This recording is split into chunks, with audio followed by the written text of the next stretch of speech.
إلى الله فالمستمسكون به مستمسكون بحق غير منفاسم يا رب بالمصطفى بلغ مقاصدنا واغفر لنا ما مضى يا واسع الكرم اللهم صل وسلم وبارك عليه. Assalamualaikum warahmatullahi wabarakatuh. Bismillahirrahmanirrahim. Alhamdulillahi rabbil alamin. Allahumma salli wa sallim ala sayyidina Muhammadin wa ala alihi wa sahbihi ajma'in, amma ba'du.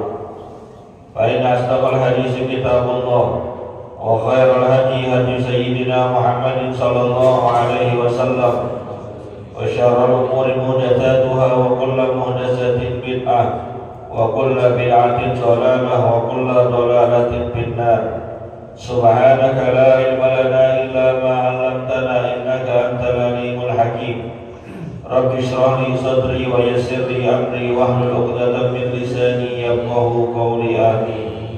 Yang sama-sama kita hormati dan muliakan guru kita Ustaz Dr. Andes Haji Asman bin Haji Abdul Rahim, Ketua Masjid Al-Istiqomah Ustaz Haji Asmani bin Haji Abdul Rashid Siddiq, bapak-bapak, ibu-ibu, hadirin jamaah yang dimuliakan oleh Allah. Alhamdulillah, Allah masih memberikan kita banyak kenikmatan. Mudah-mudahan berbekal nikmat tersebut senantiasa kita bisa menambah kualitas dan kuantitas amal ibadah guna dijadikan sebagai bekal menuju kehidupan akhirat nanti. Amin ya rabbal alamin. Melanjutkan bacaan kita dari kitab An-Nasaihud Diniyah wal Wasaya Al-Imaniyah karangan Al-Habib Abdullah Al-Haddad. Bismillahirrahmanirrahim. Qala al-mu'allif rahimahullahu ta'ala anhu, wa amma amaniyul maghfirati wa dukhulil jannati min ghairi sa'yin lidzalika bi fi'lil ma'murati wal musara'ati fil khairati ma'a tarkil mahzurati wa majaniyatis sayyiati fa huwa haqqun wa gururun wa mu'alatun lisyayatin la'anahullahu biqabulit tazwirihi wa talbisihi wa tarwijihi lisyarri fi ma'radil khairi. Qala Allah ta'ala, wa man yattakhidhish syaitana waliyan min dunillahi faqad khasira khusranan mubina ya'iduhum wa yumannihim wa ma ya'iduhum syaitanu illa ghurura wallahu a'lam. Sekarang kitab ini menjelaskan wa amma amaniyul maghfirati wa dukhulil jannati, adapun orang-orang yang mengharapkan maghfirah dari Allah Subhanahu wa taala, mengharapkan ampunan dari Allah Subhanahu wa taala, dan juga berharap masuk surganya Allah min ghairi sa'yin lidzalika, tapi dia gak ada usaha untuk itu.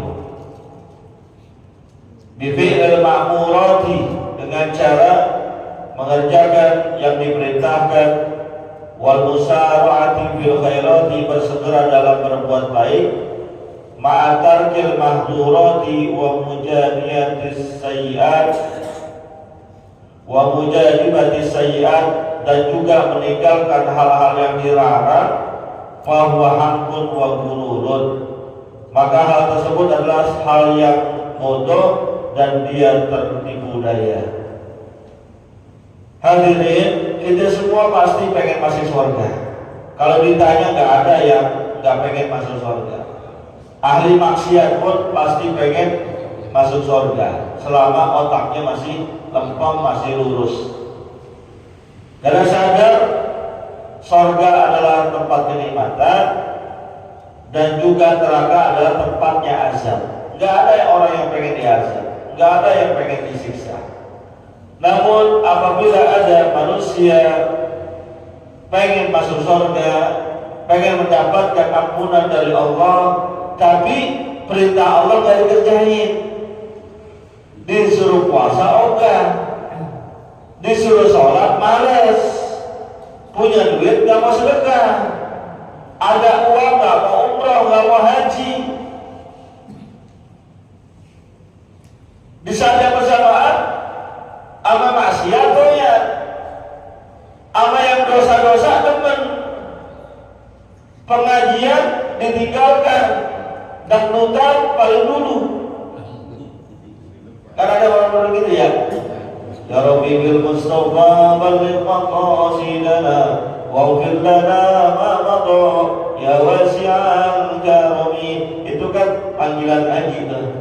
Ya. Udah diingetin sama istrinya, sama anaknya, pengajian tuh Pak. Ya, datang dah. Ngaji mulu gurunya tuh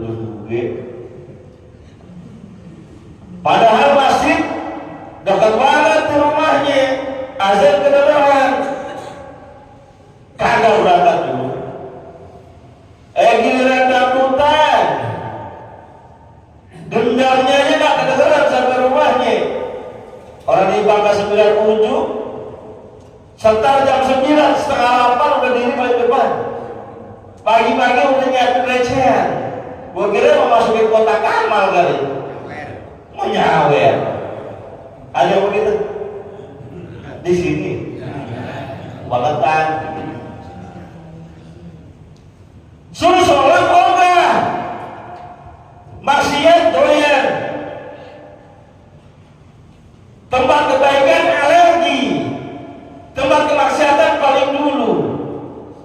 Ngaji yang bayarnya cuma 5.000, 2.000, 10.000, cuma timbang ngisi kotak amal ogah-ogahan. Kapan yang paling doyan? Padahal bayarnya mahal. Di Kemang paling murah itu 200.000 sekarang, paling murah. Tahu? Apa? Gue survei.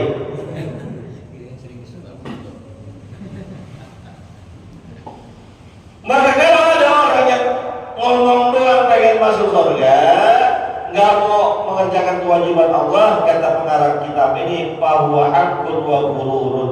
Orang tersebut termasuk orang yang dungu, orang yang bodoh, orang yang tertipu dan terlena.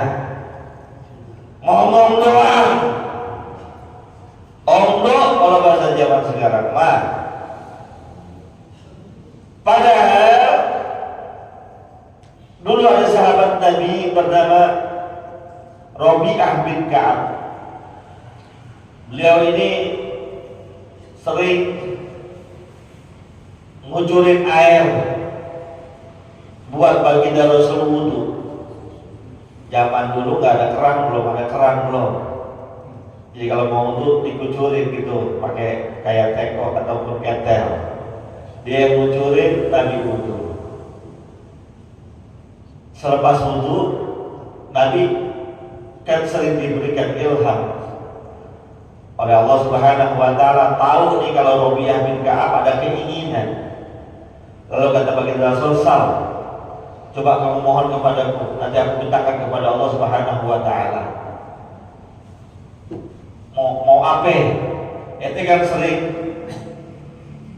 nuangin saya wudu, sekarang ente pengen apa? Ngomong aja ngomong. Tas saya mintakan doa kepada Allah Subhanahu wa taala. Ya orang enggak macam-macam permintaannya. Cuma satu, ya Rasulullah, saya pengen apa? Murabi buka bil jannah. Saya pengen jadi teman engkau di surga. Enggak macam-macam. Pengen jadi temannya Nabi di surga. Surganya Nabi paling bawah, paling atas. Paling atas. Pengen masuk surga yang paling atas, ya Rasul, bersamamu. Kata Nabi, ada lagi enggak yang lain? Enggak. Bersamamu di surga itu lebih dari cukup.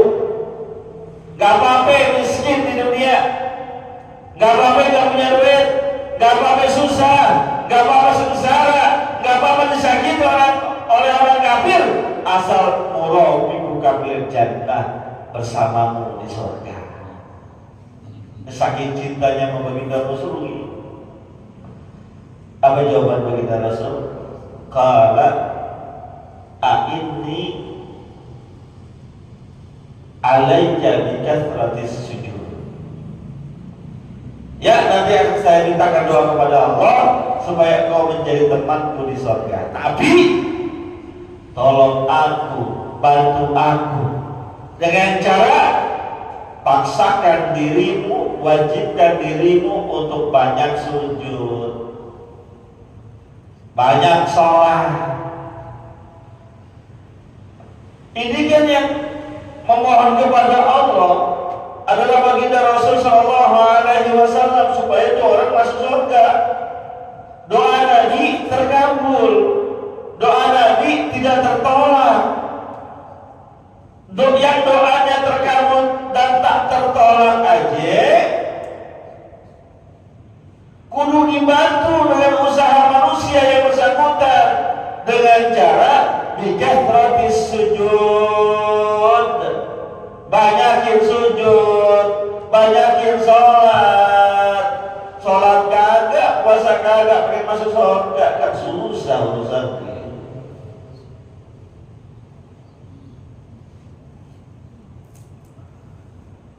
Maka dalam riwayat yang lain kita temukan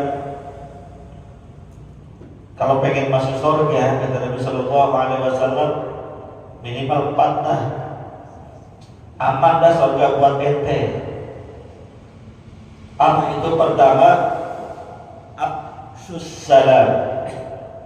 Afshus salam, sebarkan salam, baik secara bahasa maupun istilah.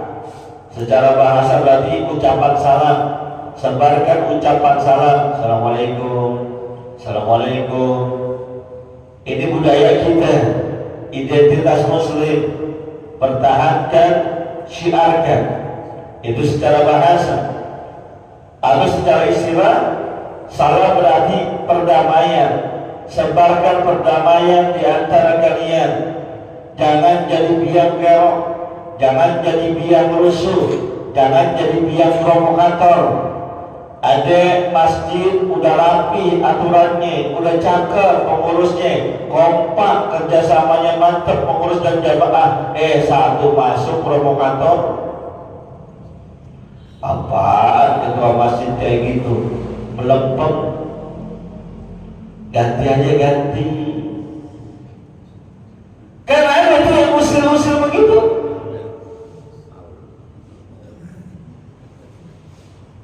Di lingkungan RT-nya udah bagus, cakep, aktif, giat, kompak antara RT dan warganya.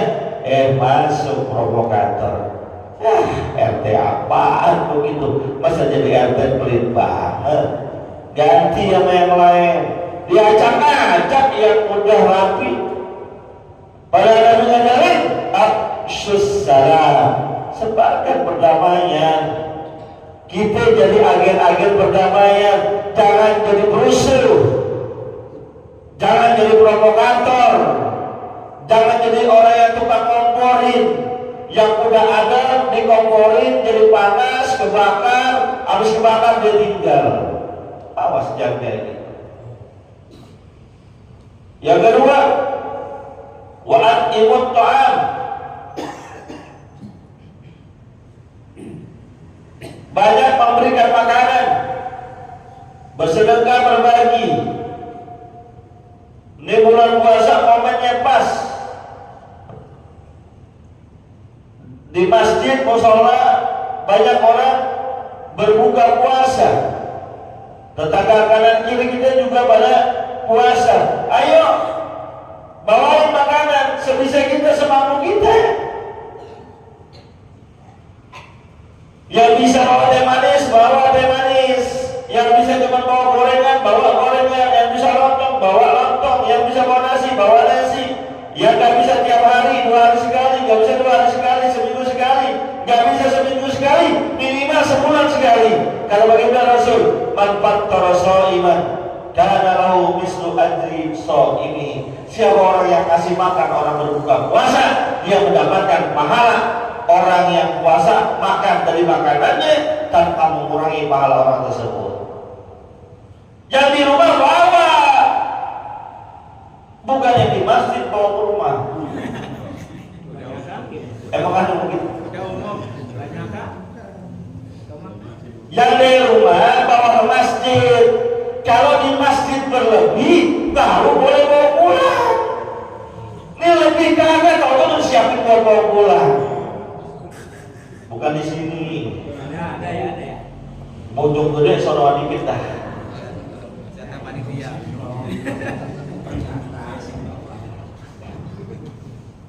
Belum apa udah bisain. Yang datang kucuk-kucuk bawa apaan? Lontong oncom taruh di depan. Kucuk-kucuk bawa dus KFC. Dus KFC cuma 10, taruh belakang. Ya saya dengar cerita dong di sono. Di sono, bukan di sini.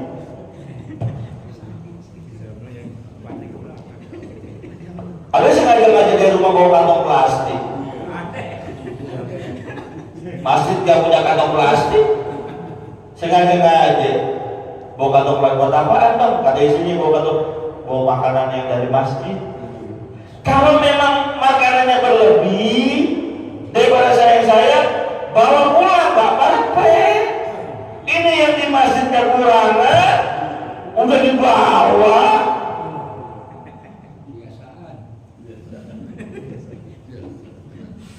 Bukan di sini tapi kan saya suka ceramah kemana-mana di tempat lain. Di sini mah ente yang ngomong bukan saya ya. Perintahnya pator iman, kasih makan orang yang berbuka. Jangan sampai orang-orang yang mampir di masjid kita pinggir jalan nih, mohon maaf, masjid kita pinggir jalan, pasti ada orang yang musafir dalam perjalanan kepada waktu maghrib, mampirlah ke masjid, minimal teh manis aja dapat. Ini boro-boro gorengan, teh manis aja gak dapet, akhirnya buka puasa pakai kumur-kumur wudhu. Jangan kayak gitu. Orang dulu udah rapi, sisa nih nasi senampak, isinya ayam, ayo bagi berempat, jangan semuanya dibawa. Pulang mungkin.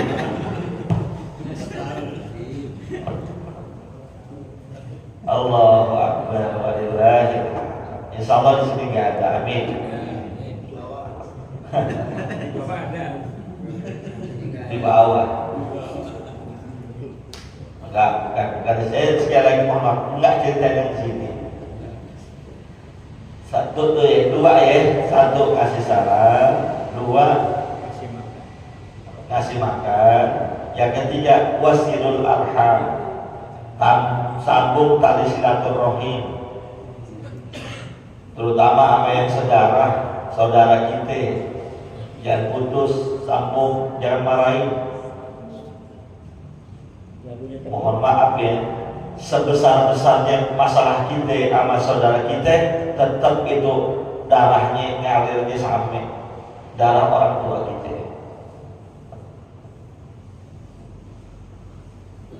Segedek-gedeknya kita, sebenci-bencinya kita, semarah-marahnya kita, tetap yang ngalir di tubuh kita dengan yang ngalir di tubuh saudara kita sama darah orang tua kita.